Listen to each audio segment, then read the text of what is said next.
முட்டை வறுவல் எப்படி செய்கிறதுன்னு தான் நம்ம பார்க்க போகிறோம். அதுக்கு நான் வந்து ஒரு 5 முட்டை எடுத்து வச்சுருக்கேன். இது ஒரு ஓரமாக இருக்கட்டும்.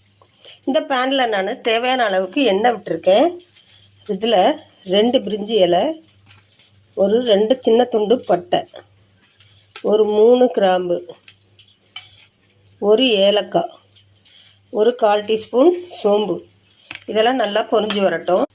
இப்போ மசாலாக்கள்லாம் பொரிஞ்சிருச்சு. இதில் 2 பெரிய வெங்காயம், வெங்காயத்தை நல்லா வதக்கி விட்டுக்கலாம். வெங்காயம் பாதி வதங்கினதையும் முட்டைகளை உடைச்சி இதில் ஊற்றிக்கலாம். நம்ம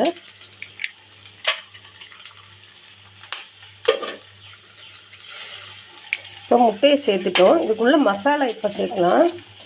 ஜீரகப்பொடி ஒரு 1/2 teaspoon, Kashmiri chilli powder 1 teaspoon, மல்லித்தூள் ஒரு 1/2 டீஸ்பூன் சேர்த்துக்கலாம்.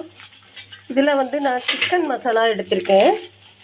இது தேவையான அளவுக்கு நம்ம சேர்த்துக்கலாம். கரம் மசாலா ஒரு 1/4 டீஸ்பூன் சேர்த்துக்கலாம். இப்போ இதை நல்லா கலந்து விட்டுக்கலாம். இந்த வெங்காயம் கிரன்ச்சியாகவே இருக்கணும். அப்போ தான் வந்து சாப்பிடும்போது நல்லா டேஸ்ட்டாக இருக்கும்.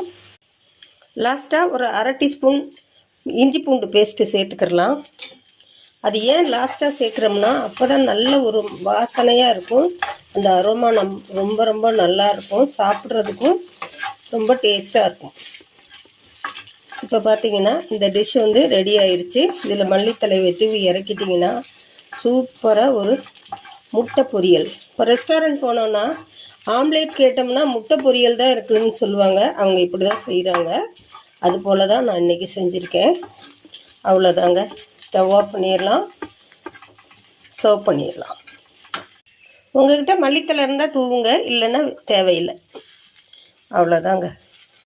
சால்ட்டு நான் சொல்ல மறந்துட்டேன். சால்ட்டு செக் பண்ணிக்கோங்க. உப்பு காரம் எல்லாமே டேஸ்ட்டாக இருக்குது. இது சாப்பிட்றதுக்கு குட்டீஸ்லேருந்து பெரியவங்க வரைக்கும் நல்லா விரும்பி விரும்பி சாப்பிடுவாங்க. ரெஸ்டாரண்ட் ஸ்டைல் அப்படின்றதுனால ரொம்பவே அருமையாக இருக்குது. நீங்களும் ஒரு முறை ட்ரை பண்ணி பாருங்கள். இந்த ரெசிபி உங்களுக்கு ரொம்ப ரொம்ப பிடிக்கும். வீடியோ பிடிச்சிருந்துச்சுன்னா லைக் பண்ணுங்கள். உங்கள் ஃப்ரெண்ட்ஸ் அண்ட் ஃபேமிலிக்கு ஷேர் பண்ணி கமெண்ட் பண்ணி சப்ஸ்கிரைப் பண்ணுங்கள். மீண்டும் ஒரு நல்ல வீடியோவில் நான் உங்களை சந்திக்கிறேன். தேங்க்யூ. இதுவரை சப்ஸ்கிரைப் பண்ணாத நம்ம நண்பர்கள் ப்ளீஸ் எனக்காக சப்ஸ்கிரைப் பண்ணுங்கள்.